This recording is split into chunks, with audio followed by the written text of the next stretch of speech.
If you're a student applying to college, or you're a parent helping a teen through the process, you've probably heard the term supplement or supplemental essays and thought, what is that? Today we're diving deeply into college supplements. What are they, why do they matter, and how to tackle them without losing patience. Stick around until the end to find out tips on how to complete all of these before the January deadlines. Hey there parents and families, welcome back to my channel.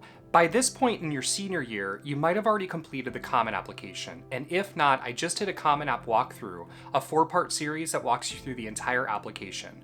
You can watch that now. In today's video, we're going to tackle the individual college questions, also called supplements. Let's dive in. Let's start with definitions. When we talk about college supplements, we're usually talking about the additional questions or essays that a college asks for beyond the Common Application profile section. The profile section does include the personal statement or the college essay that can be sent to all of your schools. It also includes things like demographics, honors and awards, extracurricular activities. Supplemental questions are also called college questions. And they help colleges get a clearer picture of you, your interests, sometimes your personality, and really importantly, why you want to attend their institution. For the most part, supplements can show up in 3 distinct areas of the application process. First is the writing requirements of the Common Application, and this is where colleges can list additional essays or writing supplements that they require. But the Common App could say, this college does not use a writing supplement for any additional writing requirements. But then another essay is required in their applicant portal. So this section here can be incomplete and kind of confusing for applicants. The second spot is the college-specific questions, and that can be found in the My Colleges tab on the Common Application. This also isn't always clear. Sometimes colleges call these additional essays, and other times colleges call this something separate. So at Swarthmore, that's where I used to work, they call it other information, and the writing supplements are lumped in with other questions. And finally, supplemental questions can be found on the college's applicant portal, and you only receive access to this typically after you submit your application. Schools will send you login information, so it's your responsibility to log in and then see if there are additional questions you need to answer. A lot of students think that setting up the portal is just a formality and they do it later.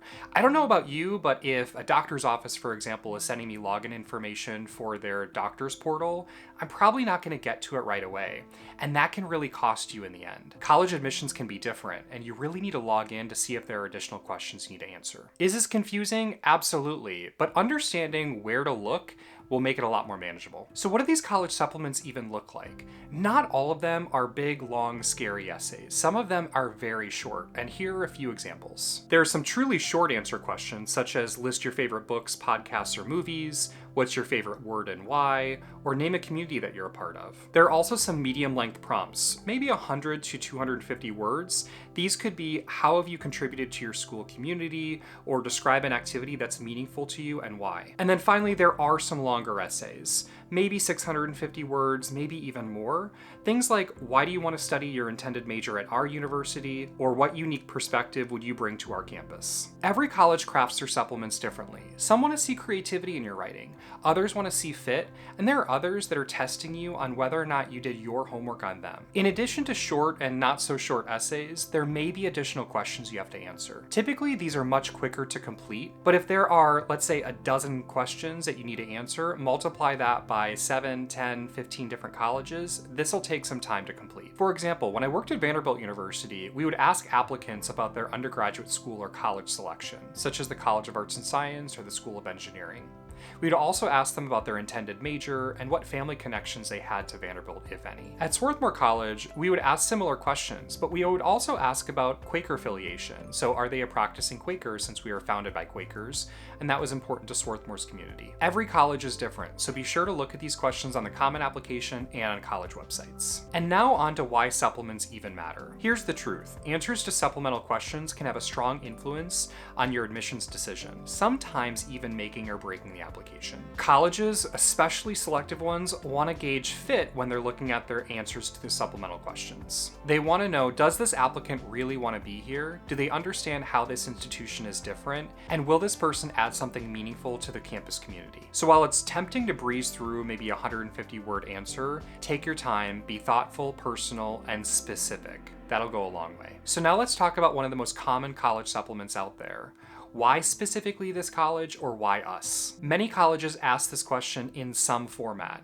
A lot of students rush through this and provide very generic answers. Don't be that applicant. Here are 3 tips for formulating a very strong why us essay. Be specific. Mention particular programs, professors, clubs, or maybe traditions that really interest you. This is not a test on how many buildings that you can name, but you want to be pretty specific to that institution. And in doing so, connect it all back to you.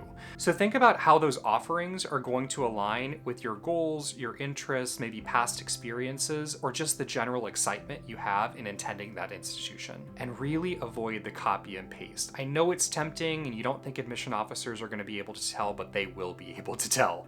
I have read many Why Us essays where they're just swapping out names or professors or courses, and you want to be much more specific than that. If your essay can apply to any school just by swapping out the name, it is just not specific enough. Now let's talk about managing time. Supplements will take time. I see student after student say, I really want to apply to these institutions, and at the end of the day, they have so many supplements to do, they take colleges off their list. Don't be that student. Let's say you're applying to 8 to 10 schools, and you made that final decision in October of your senior year. You could be writing 15, 20, 25, maybe even 30 supplemental essays, and they're all really specific to those institutions. That is a ton to juggle in an already stressful senior fall semester, because you're also thinking about interviews or applying early action or early decision. You might have various deadlines, financial aid. So just be thoughtful about that. In order to get ahead of that, here's what I recommend. Start early. So if you are a junior or younger listening to this, maybe even start in August. Think about the colleges on your list and whether or not they require a supplement. Use a spreadsheet or a checklist and look at your list and look at what's required on the Common Application and the college website. Leave yourself a little bit of wiggle room your senior year just in case there are surprises that pop up. Could be a sickness or an illness, it could be just a really stressful academic fall semester, but it could also be like, I didn't know that I had to write that essay. Block out time each week to work on supplements. If you are generally free on Sundays, for example, you might block an hour or 2 out every single Sunday, get a college supplement done and over with. I know that for me personally, I sometimes lock myself in my office and I'm like, this is the to-do list item I need to get done, and I am not leaving this room until I get it done. It's a really good strategy. And finally, aim to finish all of these by mid-December. It'll give you a little bit of buffer time before those regular decision deadlines. So if you need someone to check over your supplements, maybe a trusted adult, a parent, a family member, you can easily do that. If you take all of this advice, your future self will absolutely thank you. And my final pro tip, don't ignore the college applicant portals. I know we've already talked about this, but this is so important. As soon as they send you your login credentials, log in. You may just see that you're missing recommendation letters, for example, and those will come in, obviously, but you also might see a form there where you now need to complete additional questions or essays. The college will probably email you many reminders, but I know how it is. You're getting dozens and dozens and dozens of emails every single day. If you're not reading carefully, you might just assume that your checklist is missing some school-based documents, but you definitely have to look at every single applicant portal individually. I know supplements can feel very overwhelming, but if you work ahead, if you give yourself enough time, and you're really diligent, you can absolutely complete all of these. Thanks so much for watching. I really hope you enjoyed this video and you got a lot out of it.